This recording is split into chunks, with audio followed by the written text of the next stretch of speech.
నమస్తే, welcome to NSTV news. ముందుగా ముఖ్యాంశాలు. బంగారుపాళ్యం మండలం కరడివారిపల్లి గ్రామంలో జిల్లా ఎస్పీ మణికంఠ చందోలు ఆదేశాల మేరకు పలమనేరు డీఎస్పీ ఆధ్వర్యంలో శుక్రవారం సాయంత్రం 5 గంటల నుండి 6:45 గంటల వరకు బంగారుపాళ్యం మండలం కరడివారిపల్లిలో న్యాయ విజ్ఞాన సదస్సు కార్యక్రమం నిర్వహించారు. ఈ కార్యక్రమానికి ముఖ్య అతిథిగా చిత్తూరు జిల్లా 1 సెంట్ అడ్జెక్టివ్ శ్రీమతి ఎం. మాధవి పాల్గొన్నారు. ఈ సందర్భంగా వారు మాట్లాడుతూ ప్రతి ఒక్కరూ చట్టాలపై అవగాహన కలిగి ఉండాలని, మరి ముఖ్యంగా మహిళలు పోక్సో చట్టాల గురించి అవగాహన కలిగి ఉండాలని విద్యార్థులకు తెలిపారు. పోలీస్ స్టేషన్లో ఏ విధంగా రిపోర్ట్ చేయాలా, రిపోర్ట్ చేసిన తర్వాత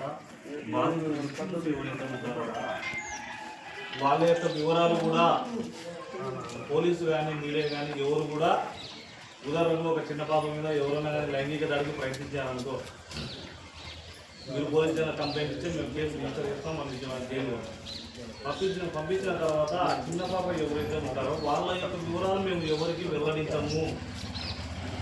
ఈ చట్టం అవకాశం కల్పించింది. ఎందుకో తెలిసి తెలియని వయసులో పాప లైంగిక దాడికి గురైంటుంది కాబట్టి ఆ పాప భవిష్యత్తు ఇంకా ఉంటుంది. భవిష్యత్తులో బాగా మంచి చదువులు చదివి మంచి ఉద్యోగం కూడా ఆ పాపకు రావచ్చు. అప్పుడు కూడా ఇప్పుడు ఈ విధంగా పేపర్లు వస్తే అప్పుడు ఆ పాప యొక్క భవిష్యత్తు మీద ఇంపాక్ట్ ఉంటుంది. కాబట్టి ఈ చట్టం వెసులుబాటు.